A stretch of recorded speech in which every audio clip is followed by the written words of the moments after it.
Сайн байцгаана уу? За энэ удаагийн бичлэгээр би сүүлийн үед тэрэнд болоод байгаа энэ хувцсны хээг хумсан дээрээ буулгая гэж бодож байна. Гутал нь ийм хээтэй. Тэгээ хумсны ийм хээтэй бол бас л хоёрондоо амар гоё зөгцсөн гэж бодож байгаа учраас энэ хээг хумсан дээрээ будах арга болон бээсээ хэрхэн гоё тавих аргыг бас энэ бичлэгэн дээр онцолж бүр тайлбарласан байгаа. Тэгээд хэрэгтэй биш санагдсан хэсгүүдээ бас би гүйлгээд хурцгацсан. Хэрвээ та нарт хэрэгтэй санагдах юм бол тэр хэсгийг удаашруулж бас үзэж болно. Эсвэл удаашруулахгүйгээр хурцгасан байдлаар нь үзсэн ч гэсэн гарны байралд яах их талаар нь ер нь тодорхой харагдчихна. Энэ удаагийнх дээр бас онцлог зүйл гэх юм бол би маха дрил ашиглаж авсан байгаа. Дрил ашиглаж сурах чагаа бол бас хэрэгтэй гэж бодож байна. Тэгээ энэ бичлэгний дараагаас гэх юм бол зүүн гараа хэрхэн яаж будах талаар бичлэг бас орно. Яг энэ бодолтон дээрээ заасан байгаа. Гэхдээ зүүн гараа будаж байгаа бичлэг нь 3 хоногийн дараа ч юм уу орох учраас та бүхэлж агаарай. Хэлээр арилгадаг, дрил ашигладаг аргуудыг илүү дэлгэрэнгүй сурахыг хүсэх юм бол бас хэлээрэй. Гэртээ хийж сурж байгаа хүмүүс гэж бодож байгаа учраас бас дрилтэй бичлэг нэг амар оруулахгүйгээр гараараа ер нь яваад исэн. Дрил сонирхож байгаа юм бол бас бичлэгнүүд оруулж болно. За тэгээд бичлэгээ зах үзээрэй. Хэрэгтэй мэдээлэл өгч ийн гэж найдаж байна. Өнөөдрийн бодолтон дээр эдгээр зүйлсийг бүнд ашиглана. Махан ургацсан тэгээд хэлбэрийн засаг зураглалаа харуулж байна. Одоо хэлбэрийг засны дараагаас ингэж харагдана. Хэлбэр засны дараагаас хажуудлынх нь махнууд нь ингээ гараад ирчихдэг болохоор эхлээд нэг цэвэрлэнэ.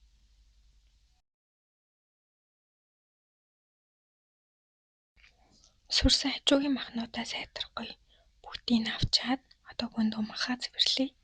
Эхлээд мэдээж яриг магтлагчээрээ махаа түлхэнэ. Бүгдийн сайхан доотлынх нь хүчсэн хатуу арьстай нь хамт чааш нь түлхээ цэвэрлээд өгөх хэрэгтэй. Магтлагыг харахыг ер нь бөөндөө мэдж байгаа гэж бодоод хурцсахад оруулсан шүү.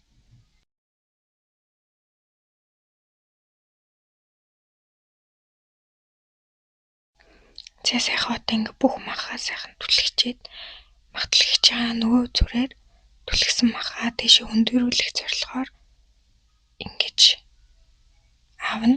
Дээрэс нь нөгөө нэг наалтцсан байдаг хатуу цөлсүүд нь бас ингээд хавагдаж таардаг учраас бүгдийг нь ингээ сайхан цэвэрлж ирээ. Эрхийн уран дээр илүү наривчлалтай харуулад бас тур дээр нь хурцгацсан мах.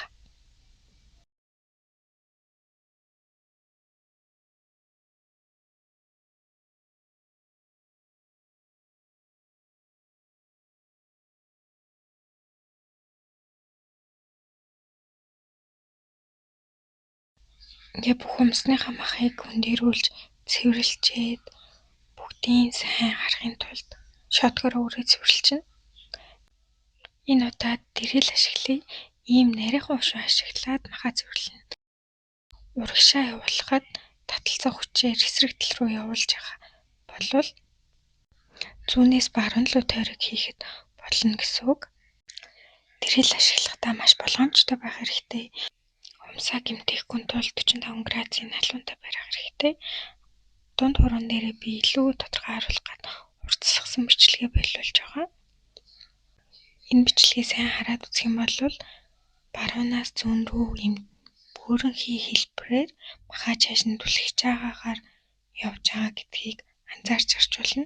Ингэх юм бол таны humсны яг хойд талд тийм догол үүсэхгүй маш гоё цэвэрхэн humсаа гэмтээхгүйгээр рэлдэж болдог учраас та хэд маань дрил ашигладаг бол энийг нэг туршаад үзээрэй. Хойдлогоогоо дрилд цэвэрлж байгаа ч гэсэн хажуу талынхаа махыг бас дрилдэх хэрэгтэй. Тэгэх юм бол хажуу талынх нь мах нь хатуурч муухай болоод ахгүй амар гоё идэг зөөлрүүд бүгдийг цэвэрлжээд одоо нөгөө эсрэг тал руу нь гэсэн үг. Өмнө нь урагшаа явахад зурж исэн бол одоо хойшлуулахад зурж явах хэрэгтэй. Эргэх урсгалын солилцоод баруунаас зүүн рүү тойргоор эргүүлж дахин цэвэрлэнэ гэсэн үг. Өөртөө яаж бариул эвтэйхэн байна гэдэг талаас нь өөрийнхөө эвтэйхэн талаар нь бариад ингэж маш сайн цэвэрлж өгөх хэрэгтэй. Хоёр хажуу талынхаа махны дунд байгаа хатуу цагаан юмнуудыг бас дрилтэй үед цэвэрлж болдог, дрилгүй үед цэвэрлж болдгоо учраас дрил энэгүүрээ давуу талтай юм шиг санагддаг надад. Хажуу талынхаа махыг бас үрж цэвэрлэх нь амар гоё цэвэрхэн болгож өгдөг учраас дэрийг ашиглах маш зүгээр санагддаг. Миний яг энэ 7 хурууны хажуудлын мах нэлээд хатуурч ургадаг төрлийнх. Тийм болохоор дэрэлээрээ сайн цэвэрлэж өгдөг байна. За дэрэлээрээ одоо ингээ бүгдийн цэвэрлж дуусныхаа дараа бөөндөө вапа ашиглана. Гэхдээ зөөлөн талаар нь бүх humсныхаа толиог үрж цэвэрлэх хэрэгтэй. Тэгэх юм бол гоё цэвэрхэн толиотой мөн тослохыг хамаад авчдаг болохоор будаг нь ч гэсэн сайн тогтно шүү.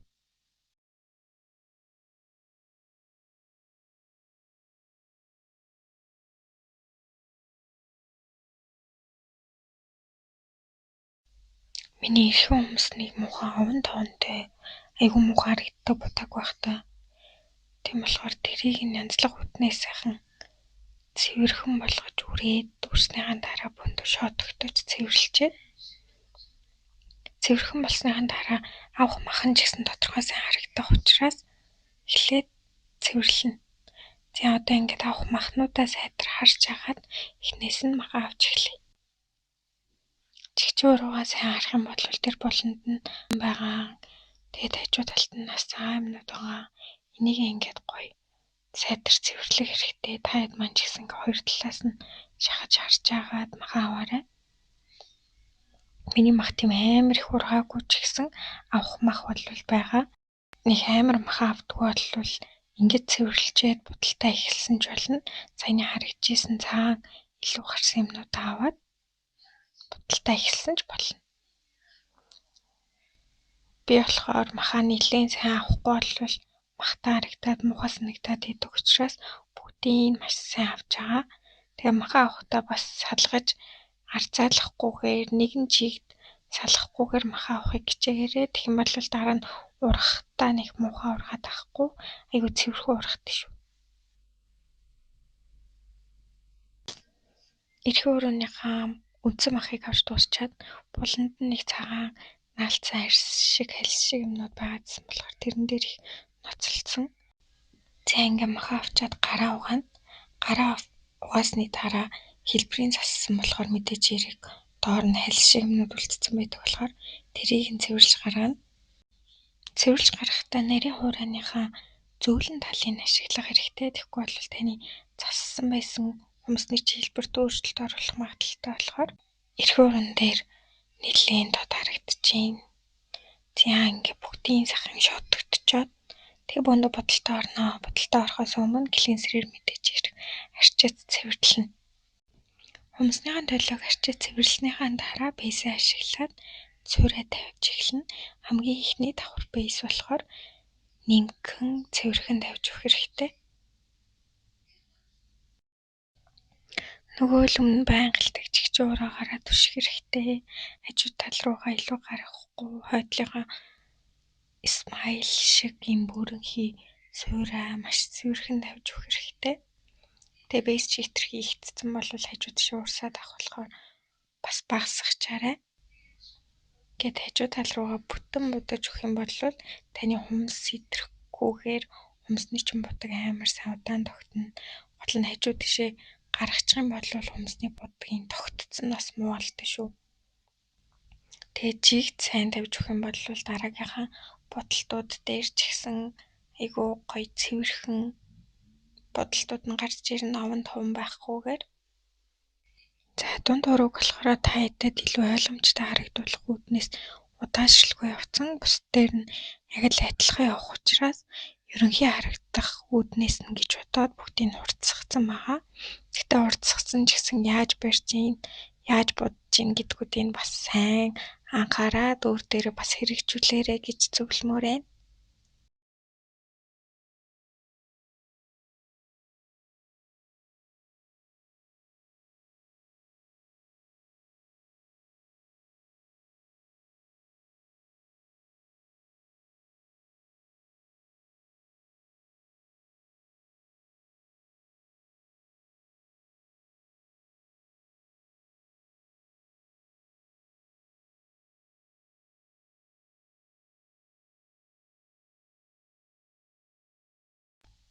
Бейсээ сайн хатаах хэрэгтэй. Хамгийн багтаа 60 секунд хатаана. За тэгээд гаргаж ирчээд одоо бөөндөө бейсний 2 давхралтыг хийн. 2 дахь давхралтан дээр нь болохоор би хумсныхаа гадаргуйн овон товон байдлын тэгшлэх үүднээс ер нь бол зузаан бейс тавьж өгдөг. Зузаан бейс тавьчих юм бол таны хумсны овон товон нэг тийм хайш хэлбэр нь засагдаж өгдөг учраас 2 дахь бейсээ зузаан тавиад нэг юм уу 2 хуруугаар нь хатаагаад авахд болно. Одоо энэ харж байгаачлан анх байсан хэлбэрээсээ хамаагүй гоё болж өгч байгаа.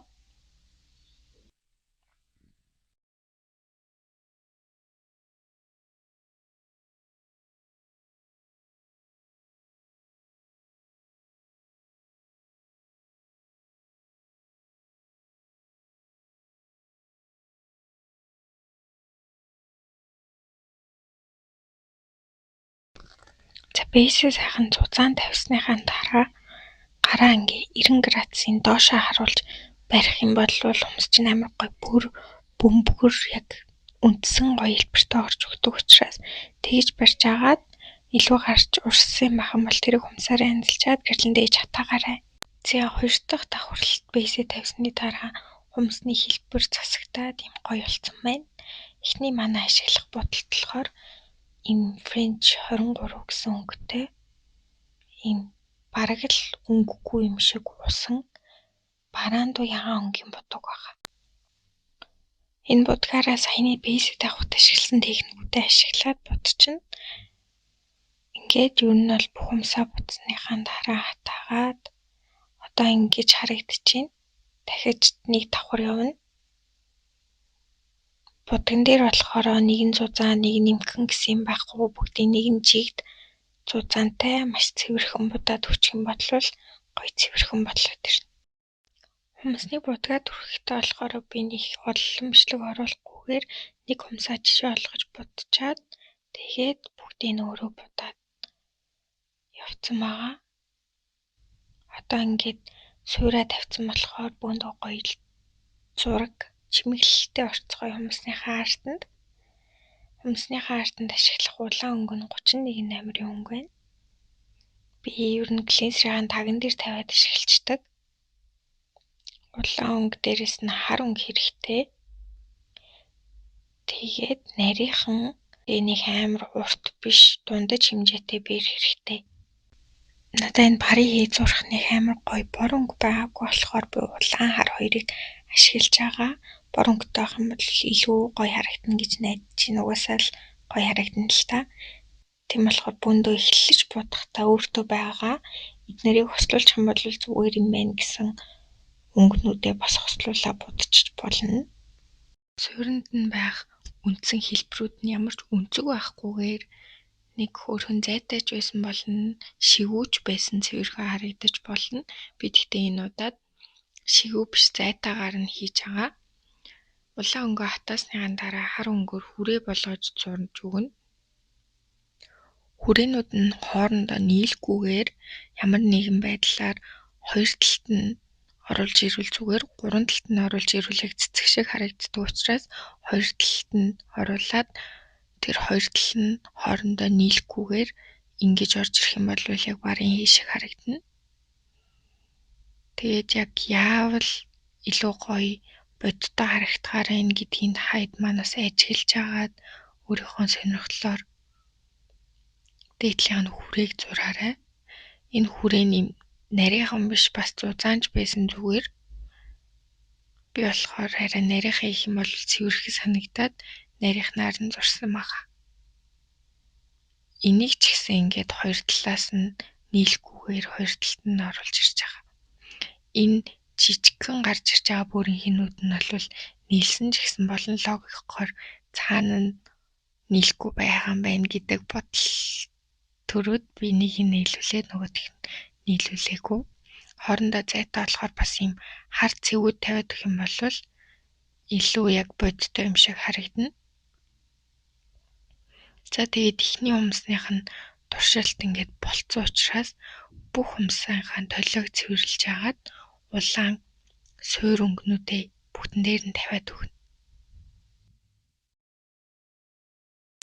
Ер нь бол би өөрийнхөө туршлагаас ярих юм бол бүх хумсаа адилхан хейтэй болгож байгаа бол заавалжгүй нэг хумсан дээр туршиж үзэж харчаад үнэхээр болж байгаа юм бол бүгдэн дээр нь яг суурай тавьчаад бүгднгийнх нь харын нэг зэрэг тавьдаг. Тэгэх юм бол ер нь яаж ч бодсон хугацаанд ч ихсэн арай хэмнэлттэйгээр таардаг учраас та хэд манаас тгээ явуучих юм бол илүү амар шүү. Одоо ингээд бүх худлаанаа тавина гэсэн үг.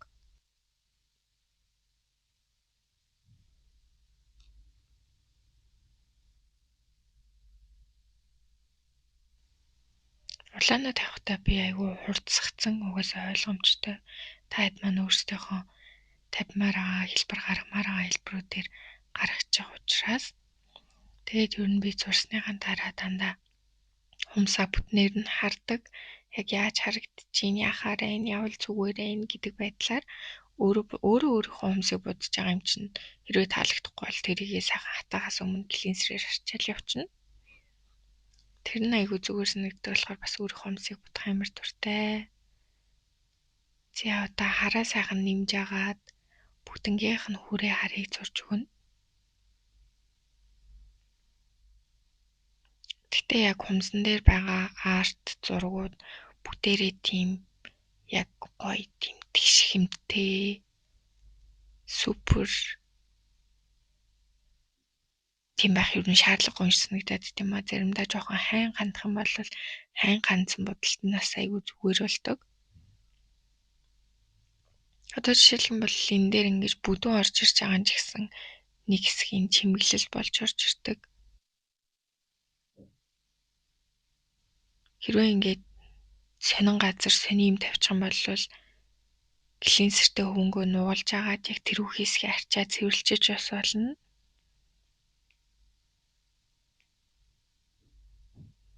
Тэгэл ер нь бүх хар хүрээнүүдээ тавиад голт нь байх цэгнүүдийг тохируулж тавиад тэгээд ер нь манай бодолд хумсны арт маань ингээд ер нь дуусж байгаа. Эрхүү урууны энэ хийдэгтэй жоох сонирн болцсон. Шооны 5 шиг сонин харагдаад исэн. Тэгтээ яг бусад хумс нь бүгдээрээ адилхан хийтэй болохоор зүгээр. Ер нь бол ингээд арт нь дуусж байгаа. Бүнд одоо топо тавиад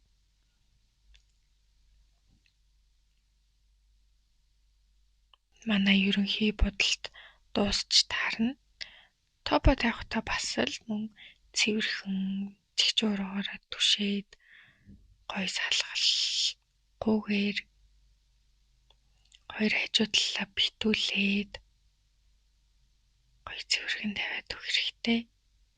Топ тавьчихаар ер нь бүр амар гоё арт нь тодорч гоё харагдаж эхэлдэг.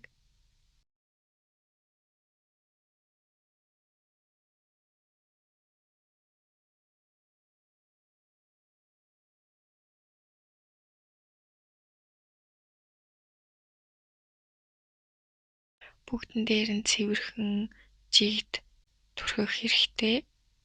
Мэдээж эрэг илүү гаргаж болохгүй.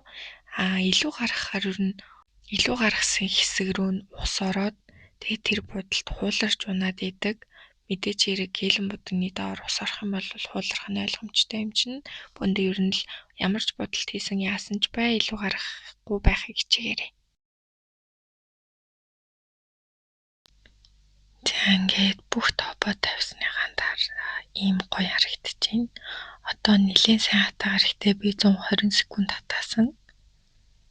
Гаргаж ирээд бүгднийг хатсан байна уу яасан байна гэдгийг шалгачаад бүндэ ямар нэгэн байдлаар илүү гаргасан, хажуу тийшээ илүү гаргасан юм а дараа нь ингээд цэвэрлжиж болдог. Хэрвээ илүү гаргаад тэр нь ингээд махандаа наалтсан юм шиг мэдрэмж төрүүлээд ах юм бол тэрийг махнаасаа салгаж агаад үрээ цэвэрлжиж болно.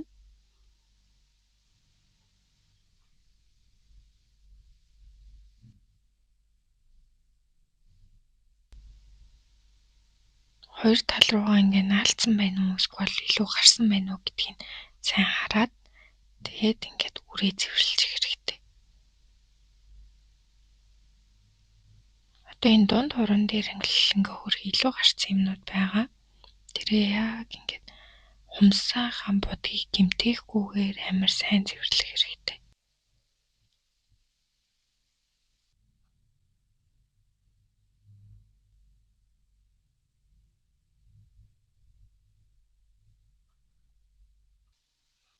Хумсны бодол дууссан ч гэсэн ер нь амар сайн хараад бүгдийг амар нямбалаа цэвэрлэх юм бол ер нь таны будагны тогтооц нэг амар сүртэй асуудал үүсэхгүй. Цэвэрлснийхаа дараа глинсертэй хөвөнгөөрөө арчаад тэгээд маха авсан болохоор бөндөө дижээлийн тосоо мэдээж хэрэг дүрхнэ. Дижээлийн тосоо дүрхсний дараа хумсны бодолд яг жинхнээс аль биесээр дуусна.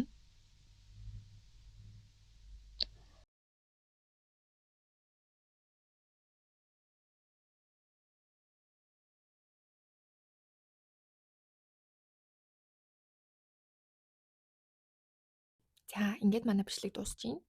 Та бүхэн өөртөө гоё санагдсан өнгөнүүдээ хооронд нь хослуулад ийм хийгээ зурчих болно. Эсвэл яг гоё харагдуулъя гэж бодож ивэл бор хар өнгөө хослуулад хийгээ гарн дээрээ зурчих болно.